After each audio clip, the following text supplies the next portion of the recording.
Ivan. Thank you for inviting me, and thank you to Vision Labs for organizing this.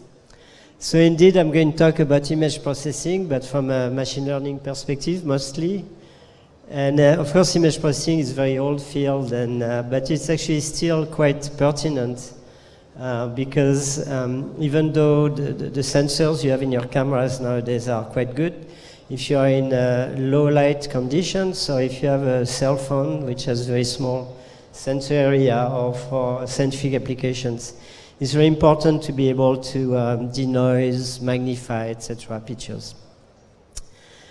Unlike Cordelia, I'm not going to show you tons of tables because I never know what to say about tables and I don't have time. So we did do quantitative comparisons. I will just not show them today mostly. You can find them in the papers.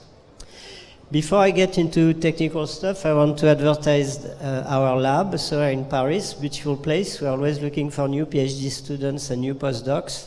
So if you're interested, don't hesitate to apply. We have 3 permanent researchers, myself, Ivan, and Joseph Sivic. And we typically have about a dozen PhD students and a bunch of postdocs. And 3 of our postdocs left to go back to Korea recently, and then Anton is going to move here, so we will be looking for more. And Joseph has also asked me to advertise a new collaboration project that we have with CTU Prague, and there too we are looking for people. So again, if you're interested, don't hesitate to apply. So what do we do in our team? We do basically many different types of computer vision, mostly all aspects of computer vision. Mostly from a modeling perspective, we'd like to understand the appropriate phenomena and model both the image and video content as well as the interpretation process. So on the right-hand, well, let's start with the left-hand side. This is an example of visual recognition task. In this case, we are trying to find automatically the most salient objects in videos, and without any supervision. We just give the system a video, and we try to discover the structure of the video and the salient objects. In this case, this is a movie about a pig. And the system gets quite good at finding animals, in particular and focusing on the pig. Again, without any supervision, which I think is one of the real frontiers right now in computer vision. On the right-hand side, you have an example of our work. Well, I won't be able to replay the video. Of our work on 3D computer vision. This is a human skull, 300,000-year-old human skull. Maybe a bit less, reconstructed from something like 15 photographs with precision in depth that's about maybe a half millimeter. We don't have the ground truth, but you can clearly see the junction between the bone plates, so the accuracy is quite high. And today what I'm going to talk about is mostly this, how you can say, for example, take a relatively low resolution image and zoom in using machine learning techniques. And I also wanted to say we have a bunch of collaborators in the US at Berkeley and CMU, in Prague, as I mentioned, but we also have some collaboration with Facebook, Google, and MSR. And we also have a bunch of startups that came from our lab. All right, so let's jump now into the technical stuff. I'm going to mostly talk about learning-based approaches, but I wanted to first start with a more classical image processing type of thing.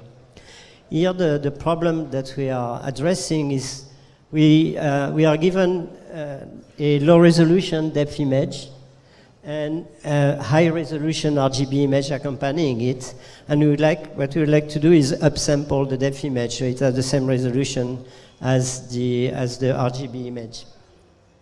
And what we are going to do is try to do this upsampling by using the RGB image as a guide in the upsampling. And this is a typical way of doing things. This is what people in image processing do most of the times. This is the input image. This is the output that we want to compute. So we are going to do in spots where we have pixel information for the low resolution image. We want to copy the depth information, and then to extrapolate, we are going to impose some regularization which is this term. This is typically what people do in image processing.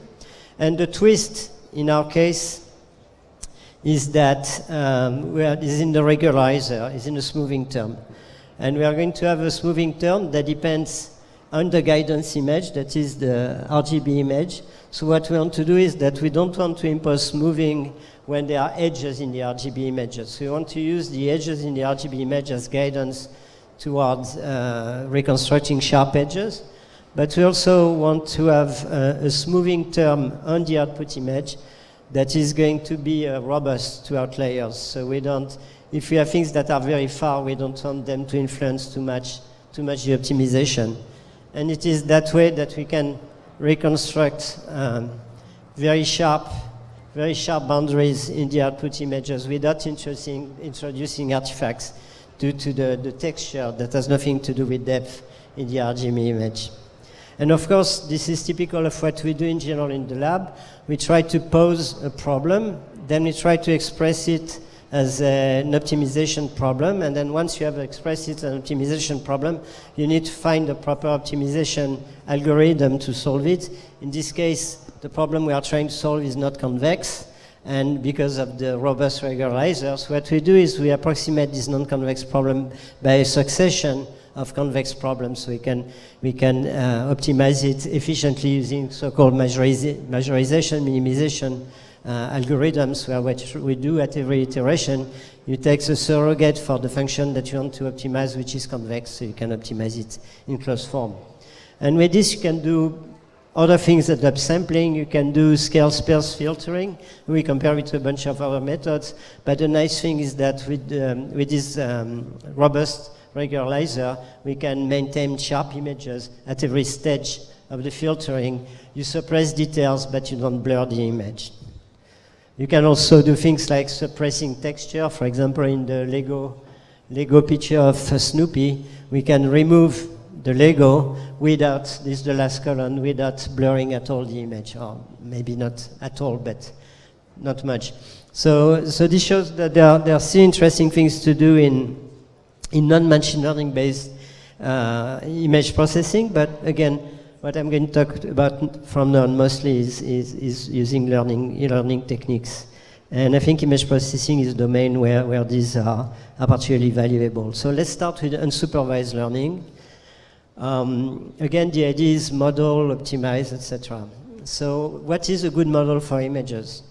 So here I'm talking about natural images, photographs. Okay, so we don't really have a good analytical model for images.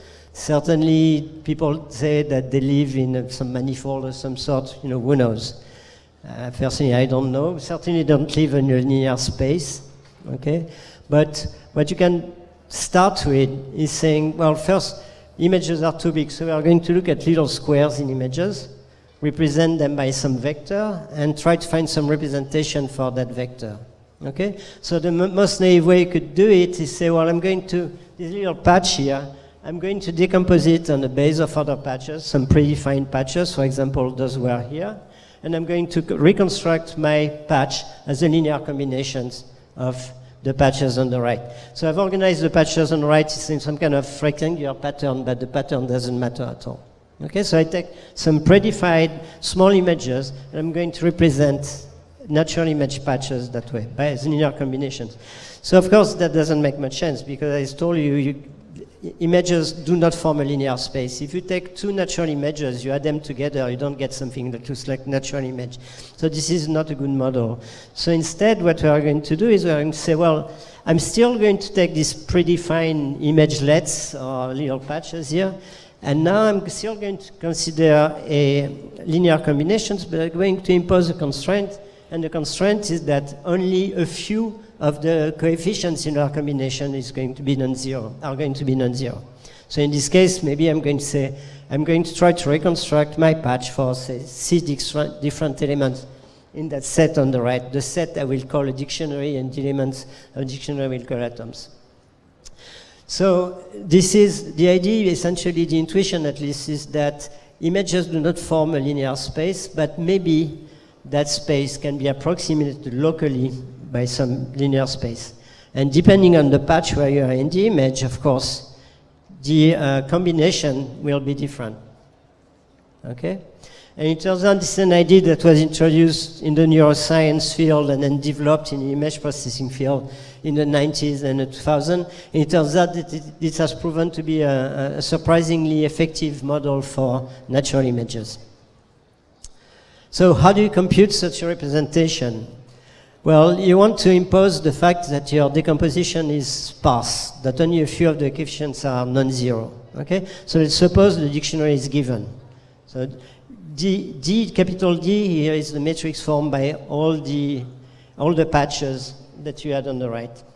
And what you want is compute the coefficients alpha such that only a few of them are non-zero. So what you can do is compute this coefficient by solving this optimization problem with a constraint on the right that tells you that you want to minimize number of non-zero coefficients. That's what this so-called L0 pseudonorm does. So you can do that, but the actual problem is NP-hard. So you cannot solve it exactly, but there are many approximation algorithms that are quite efficient. Or you can replace the true constraint you want to impose by a relaxation of that constraint by minimizing instead the L1 norm of your coefficient. That is the sum of the absolute values of your coefficient.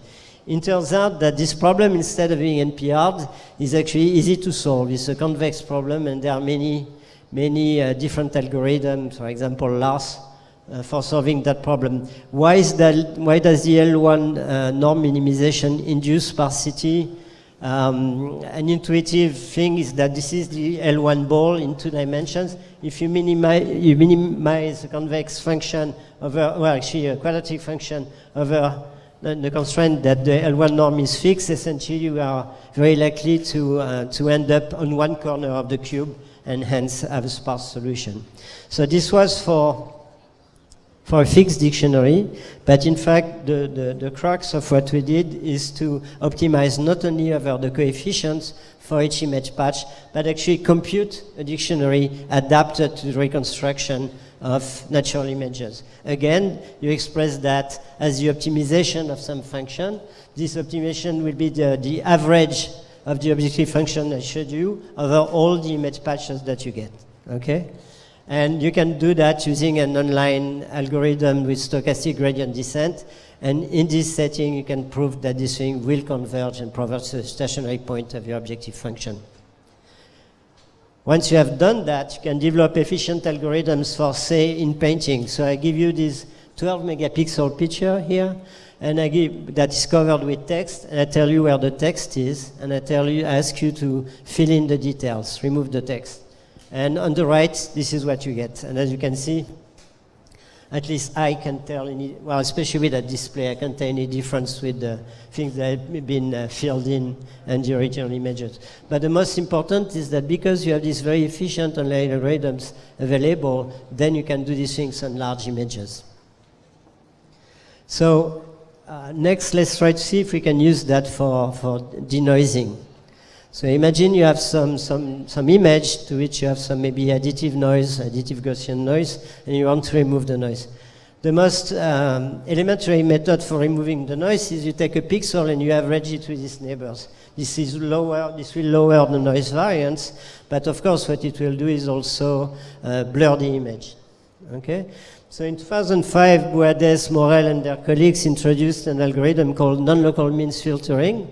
And the idea is that you are going to do is averaging, but instead of doing it with your spatial neighbors in the image, you are going to look in the image for pixels that look like yourself, and you're only going to average over those. And then you can show some theoretical properties of that filter, but also in practice it works really well.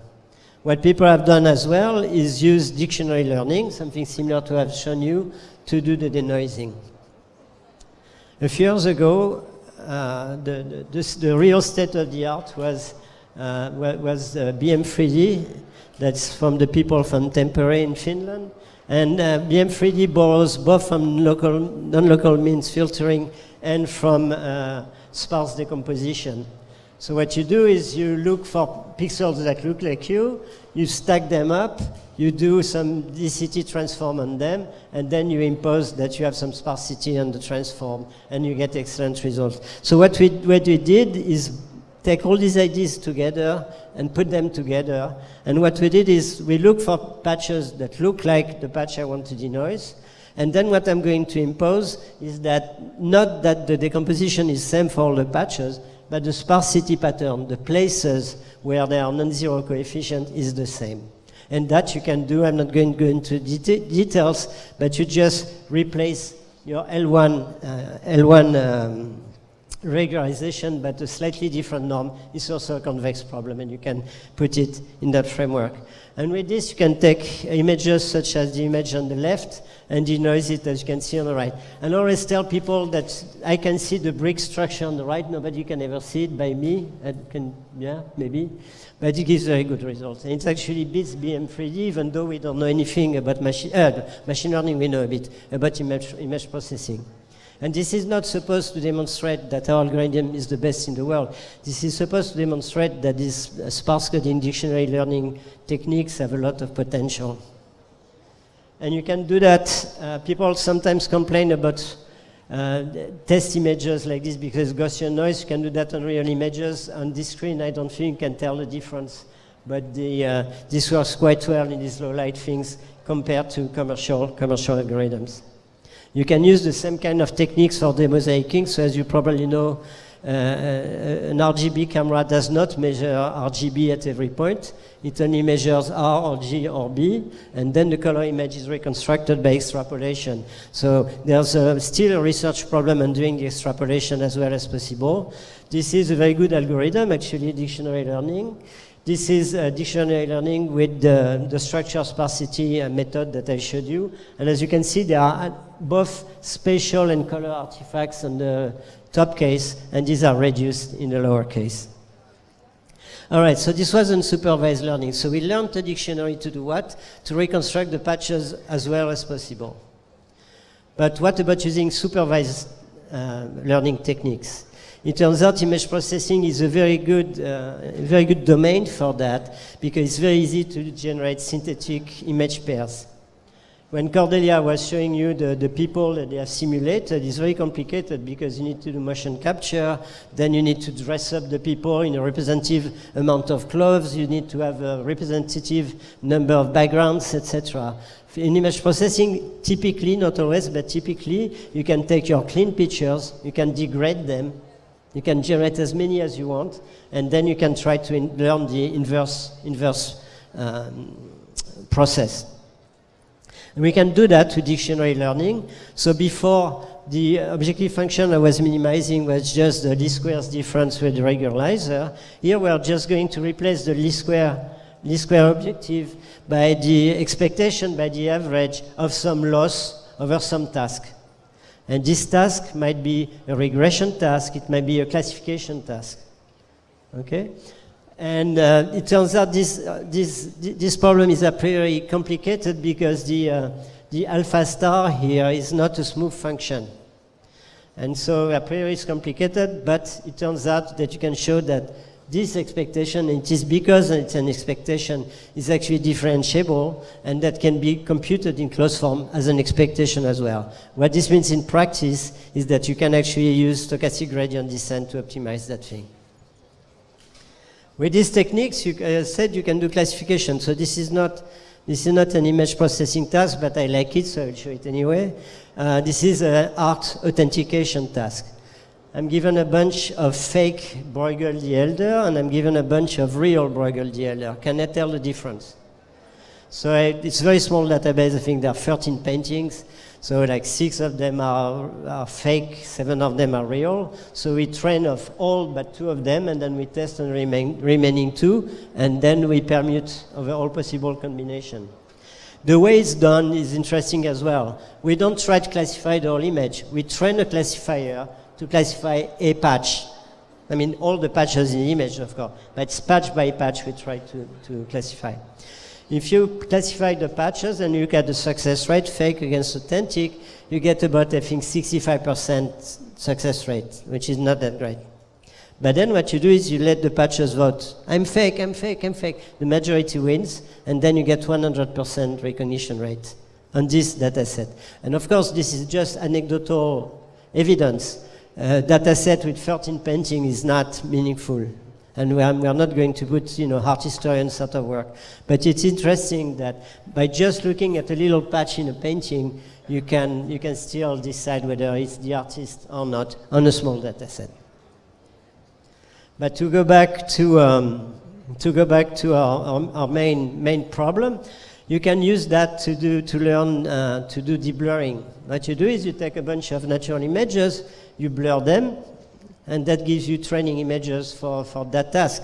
And then you learn a dictionary that's going to try to reconstruct the unblurred, the clean image from the blurred image. And of course, you test on different images. And those are examples of test images. Of course, so the input is up there, the output is down there. It's not perfect, there's some ringing, but it works relatively well. This is non-blind deblurring. That means that you assume you know the amount of blur that you have. One might think this is not pertinent because, after all, when I take if I take pictures, they are blurry. I don't know the blur, but this is not true because there are instances, real instances, where you do know the blur. For example, in astronomy or in microscopy, so it's actually important for scientific applications. You can use the same idea and the same techniques to do digital zoom. So whenever you take pictures, you go to Paris, take a picture of your grandmother in front of the Eiffel Tower, you want to get the full Eiffel Tower, so your grandmother is this big, and then you want to zoom in. And the result will not be very good usually. So this is a baby. People are hungry still, that's good. And those are some state-of-the-art as of a couple of years ago.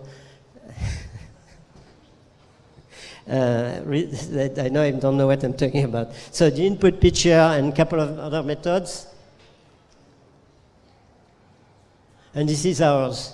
So probably for you, I would imagine that you would say that this one is the best, is the sharpest, okay? If you zoom in, however, you will see that it reconstructs square eyes. It over sharpens the thing. This one is a little bit more blurry, but it's rounder, so we're happy about it. On the other hand, let's be frank, this one does better on the mouth, where it doesn't put this kind of gray, black area in the middle, even though if you look at the input image, there seems to be this kind of black area in the middle, but the bottom left surely looks more like a real mouth. And then what you can do is try to extend this method by, doing both segmentation and motion blur removal at the same time.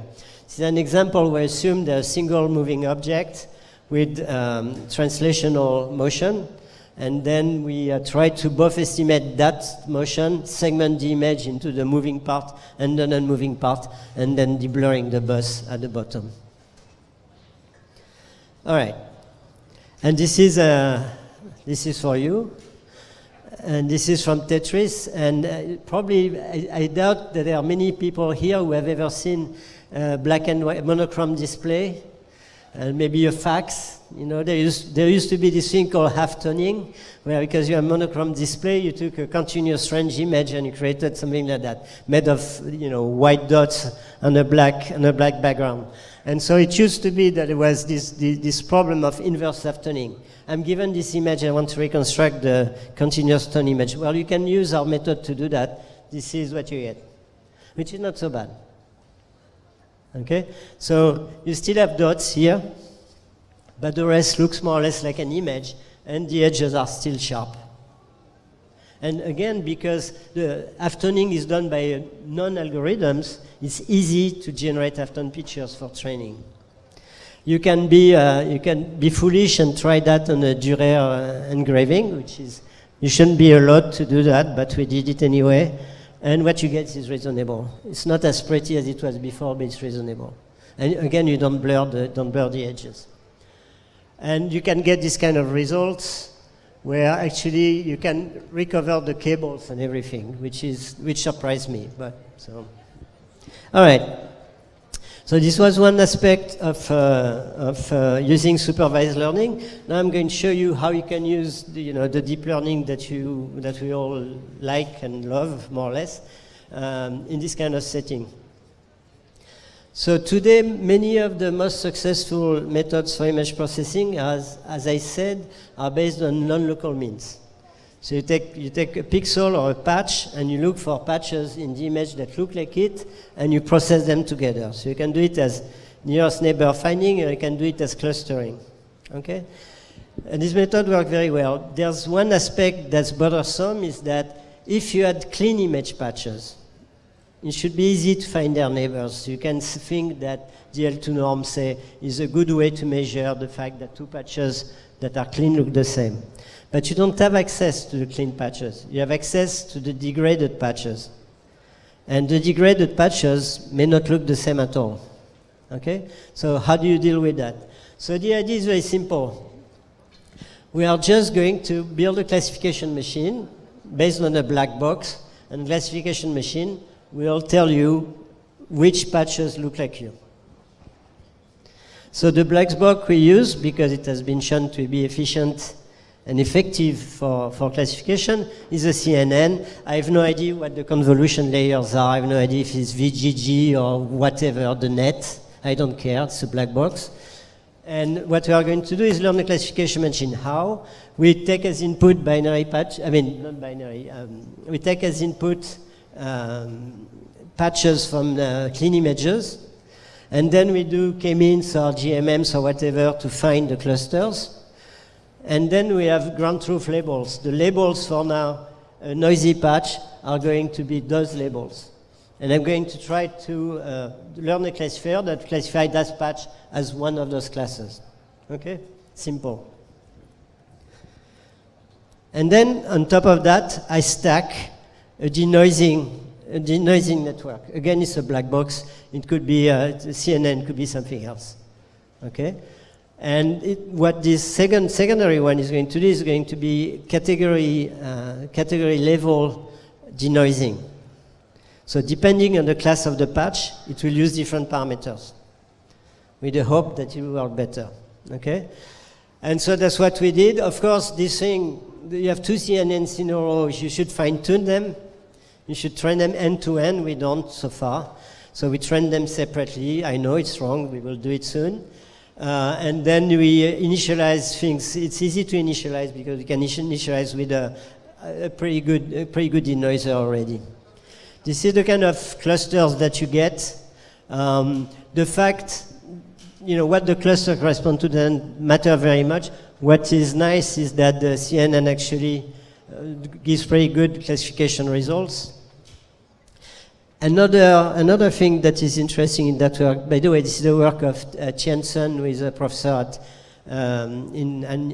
Xi'an in China, and used to be a postdoc in our group, is that you have, instead of using a ReLU, I don't know how you pronounce that thing, activation function, you have piecewise activation function that you can actually learn. But what's interesting, the most interesting about this method is that when you do the image restoration process, if you replace the first stage that compute the cluster, or the category, okay, for each patch, if you replace it by the ground truth patch, the ones found by k-means on the clean image, then you get the green curve. This is for denoising and digital zoom, you get the green curve. And the green curve beats everybody. So, which is very nice. So it means if you get really good neighbors, even with that black box for image restoration on the right side, you beat everybody. And what that means, they can work on the classification side and on the restoration side, and combining them, you should get very good results. Okay? And you can use that also for digital zoom, and I guess it's difficult to see, but when you zoom in, you can see that this gives very good results, without some artifacts you have in some other methods. Of course, the field is changing all the time, so there might be a newer method from last year that beat it. Okay. You can also use a classification machine to try to estimate non-uniform blur. Okay, the idea is that again you are going to get a black box, and then Qian will figure out the element of that black box, and you are going to classify each patch and an image as belonging some type of motion, some translation, some rotation, Okay, and you can discretize the amount of motions that you are going to predict, and so you have a number of classes, and you are going to predict the motion blur that way. Once you have predicted the motion blur, we are going to do image restoration. This time not with CNN, we are just going to write it as in the usual image processing way. I want to estimate the image that will blur into the observed image with some prior, and the prior is going to be sparsity and the gradient, essentially. And this, how can you solve that second problem? Well, it's difficult to optimize because of this term, so you use so-called half-quadratic splitting, that is, use extra variables, and then you do block coordinate descent. The optimization respect to z will be done in closed form by hard or soft thresholding. The optimization respect to y will just be a regular z square. No, respect to x will just be a regular z square. And so you combine the two, and you can get good estimate for motion. This is an image with a synthetic motion blur, and we obtain this. So we have the ground truth, and we obtain a motion field that's similar to the ground truth. In this case, we on top of everything, we put some Markov random field to smooth out things, and then you get this kind of results. I don't know if you can see well, but we can. Where are we? I don't even know where we are. Yeah, we are in this column, and you can see that if you zoom in, that you can get some quite good results. So here, what I was doing, I was solving the half-quadratic splitting problem by doing block coordinate descent, right?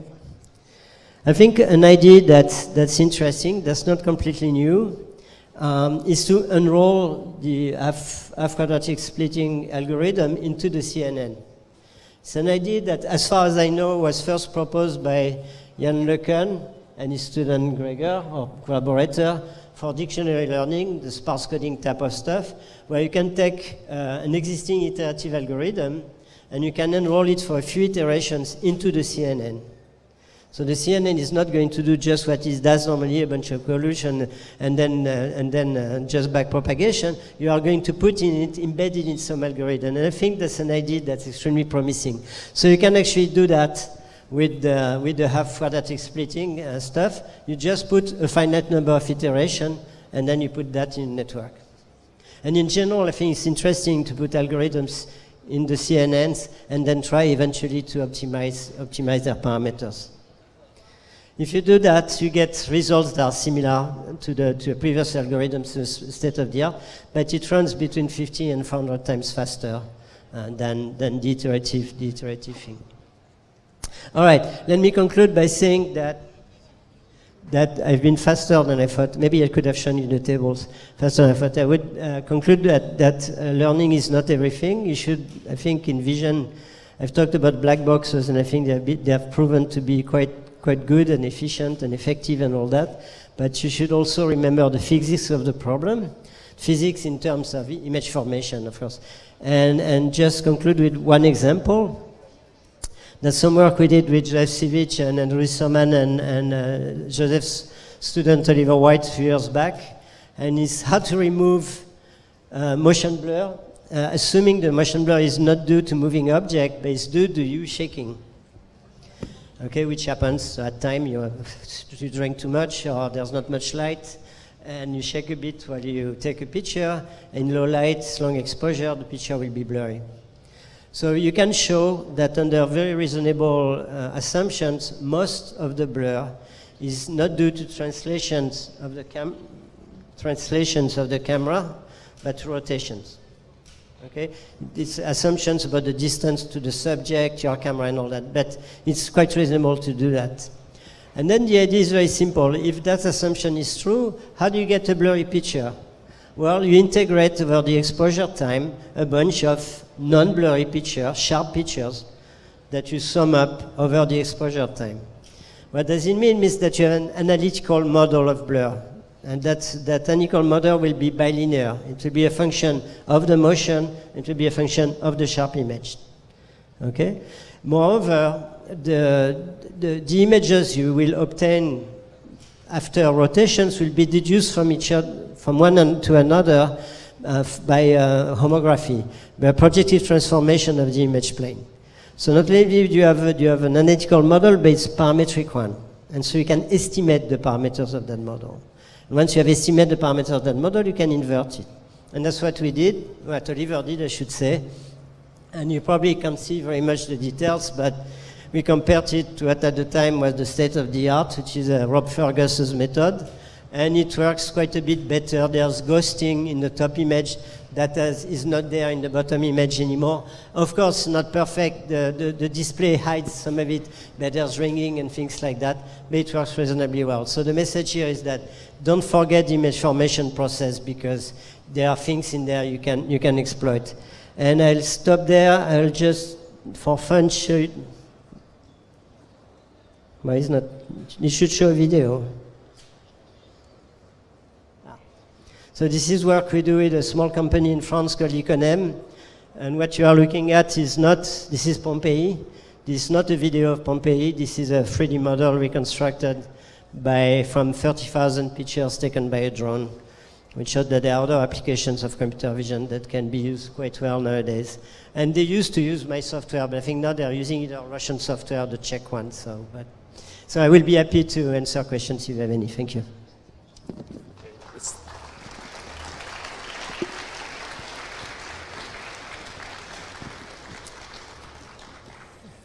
Please, any questions to Jean?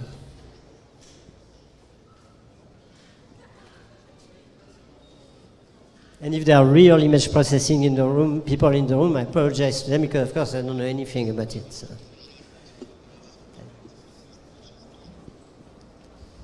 Микрофон можно?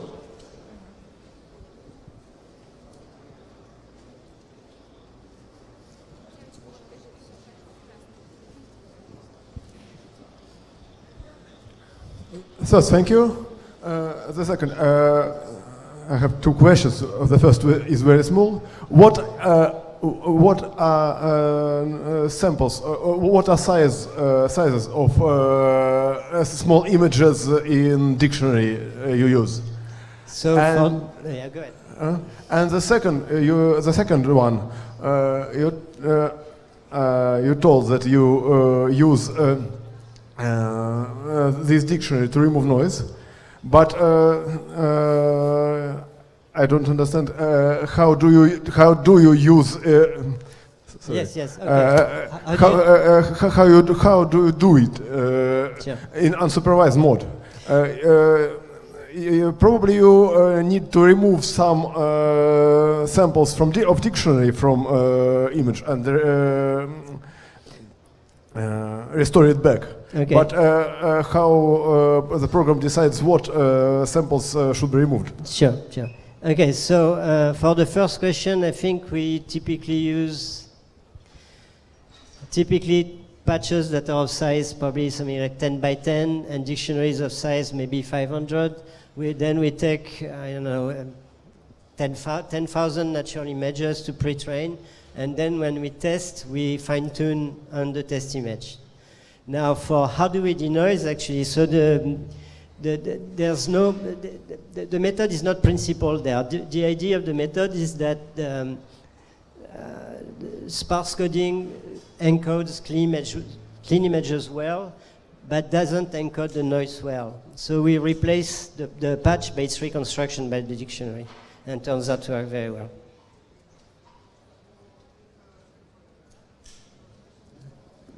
Any other questions? Hello. First of all, thank you for this lecture. And I want to apologize, I had to run here and there and maybe I just missed something. If this is the case, just skip the question. I will watch the video recording, just skip this. So first thing is, in the beginning you mentioned some sort of structure from motion reconstruction from 15 pictures with a 0.5 millimeter precision skull. I'm sorry, I didn't see. In the beginning, you mentioned some sort of a structure from motion shape reconstruction of a skull from 15 images, 0.5 millimeter precision. Would you elaborate on technique more? So this is a software we developed with one of my former PhD students, Yasutaka Furukawa. It's called PMVS. That's an open source software you can see on the web. And the structure for motion is done using bundler in that case. Well, in the case of the skull, it was calibrated.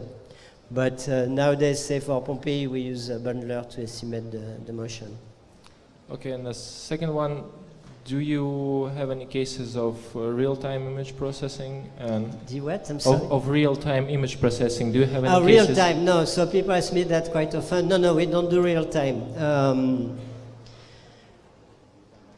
So we don't do real time. It takes, I don't know, a few seconds. I don't know how much to process one image. On the other hand, there's a French company called DxO. If you guys are into photography, I recommend checking them out because they have software that professional photographers use, where you just enter the model of the body of your camera and the model of your lens, and it will remove chromatic aberration. It will do all sorts of stuff for you. And those guys have a very good denoiser, and of course they don't tell you exactly how it works, but it's very likely based, at least in part, on non-local means. And non-local means are expensive, but if you cut corners, you can get them to work quite fast. So in their case, it works very fast, and I think we could cut the same kind of corners in our case. So no, we don't do real time. I think we'd speed up what we do a lot by cutting corners, again, for non-local means, and also for the optimization, for L1 optimization and all that. Thank you. Thank you. One more question. Hello, thank you for the lecture. It was very interesting. And I would like to ask you to elaborate on this embedding of algorithm in neural network, because the idea looks similar to memory embedding, but a bit different. So memory embed, I don't know memory embedding. I mean this LSTM network. Yeah, people who put memory in the CNNs. Well, yeah, so there are people now who try, as far as I understand, to make neural networks into programmable machines, essentially. You put memory, you put maybe some instruction, you put all that kind of stuff. This is not exactly that. Here what we do is we unroll by hand a number of iterations, and we just stick it in. In their case, I think they want a more general model where you have something that will simulate digital memory, etc. But I think in general, if you could look at the old papers about CNN, the first paper on LeNet 5, you look at it, you have CNN, but you also have what's called graph transformer networks. Most people, they have read the first half, but they have not read the second half. Already at the time, what they were doing is they were trying to have not just that, that straight feed-forward thing with convolutions, they were trying to have blocks that are differentiable and that talk to each other. And each block is responsible for doing something. And people have forgotten about that. Okay, and I encourage you to read that paper. And I think in general, rather what people do nowadays with CNNs is tweak a lot. You add a bunch of things, you remove a bunch of things, you bottleneck, you whatever. I think we have to think about, I think end-to-end trainable machines are here to stay, and I think we need to think about how to give meanings to these blocks, and I think that do things a bit more in a bit more structured way. So I'm not sure it's a good answer to your question, but part of it is putting inside the CNN, so inside these neural architectures, things that you understand and pieces of algorithm. And then what these guys do is more toward programming these things. So you do it by hand, some blocks that by hand. We take 10 iterations, process. 10 iterations, put them by hand in the thing. Thank you. Okay, maybe one last question. Okay.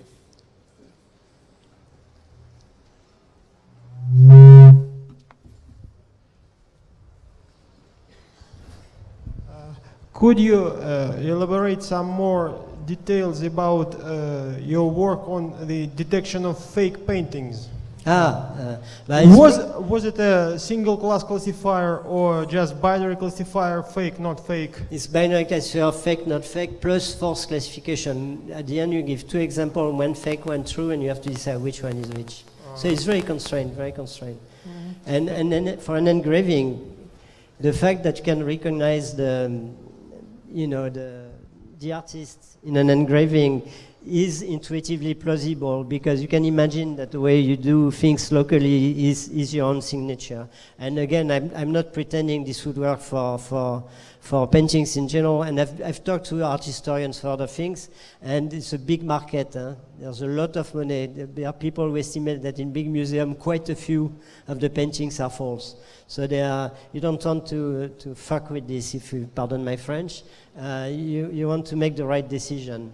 And people, art historians, they do things based on their knowledge, which is of course much better than this, but also on physical tests, on pigments and things like that. And those are big deals because there's a lot of money involved. So. And again, I apologize for being rude. Okay, let's Thank thank you. John again. Where's my computer? Okay, so it's my great